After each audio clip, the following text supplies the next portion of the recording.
안녕하세요. 법무법인 천명의 경태현 대표 변호사입니다.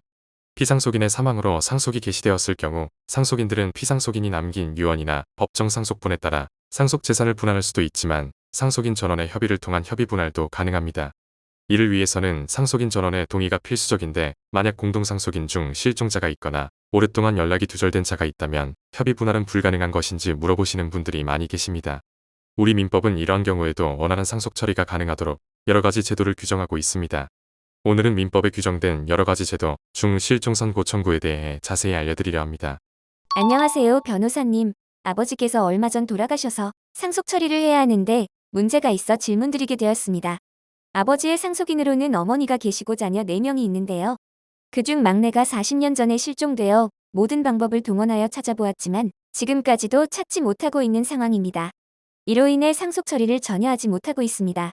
그래서 알아보니 실종 선고 심판 청구를 하면 해결할 수 있다고 하는데 혼자 알아보려니 한계가 있어서요.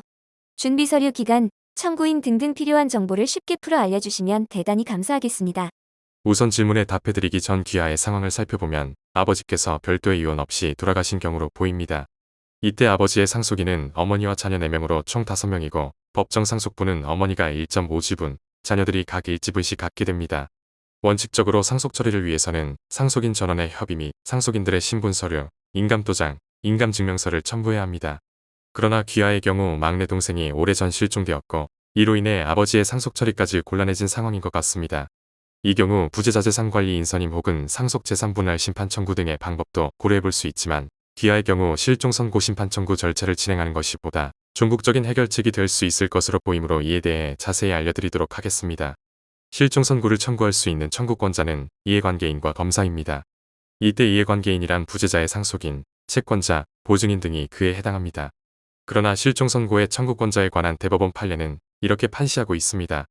민법 제27조의 실종 선고를 청구할 수 있는 이해관계인이라 함은 법률상뿐만 아니라 경제적 또는 신분적 이해관계인이어야 할 것인 바 같은 취지에서 원심이 것이 소명자료를 종합하여 소의 부재자의 외손녀인 이 사건 상대방을 위 부재자의 제1순위 재산상속인으로 인정한 다음 제4순위 상속인에 불과한 재항고인은 위 부재자에 대한 실종 선고를 청구할 이해관계인이 될 수 없다고 판단하였음은 정당하고 여기에 소론 이해관계인에 대한 해석을 잘못한 위법이 없다.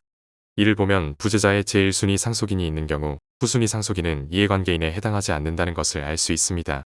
이러한 관점에서 귀하의 사례를 살펴보면 실종된 막내 동생의 형제자매인 귀하와 형제자매들은 상속인이 아니므로 실종 선고 청구 적격이 없을 것입니다.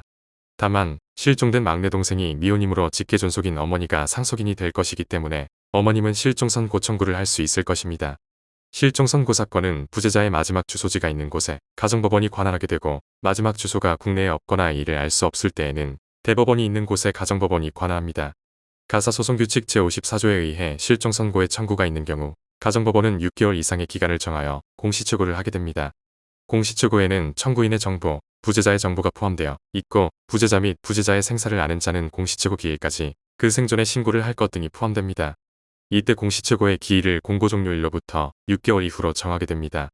즉, 공시처고 기일까지 부재자의 생사를 아는 자가 있다면 신고를 하게 하여 최종적으로 부재자의 생사 여부를 확인하게 되는 것이지요. 실종 선고는 필요적 선고로서 가정법원은 실종 선고의 사유가 있는 한 반드시 선고를 내려야 합니다. 실종 선고의 심판이 확정되면 부재자는 실종 기간이 만료한 때 사망한 것으로 보게 됩니다. 실종 선고 심판 청구는 앞서 말씀드린 청구서, 법원 접수, 각종 사실조회, 공시처고 등의 절차를 모두 거치기 때문에 통상적으로 1년이 소요되므로 참고하시기 바랍니다. 실종 선고는 그 절차가 복잡하고 긴 시간이 소요되긴 하지만 실종 선고 판결이 내려지면 앞서 말씀드렸듯 부재자의 사망 처리가 되므로 부재자가 상속인에서 배제되는 효과가 있습니다. 그러므로 귀하의 상황에서도 실종 선고 이후부터는 어머니와 나머지 형제자매들의 협의만으로 상속 처리를 진행할 수 있게 될 것입니다. 오늘 준비한 내용이 마음에 드셨다면 좋아요, 구독, 알림 설정 한 번씩 부탁드립니다. 상속, 유류분, 가사소송 등에 대한 유익한 정보가 계속해서 업로드됩니다.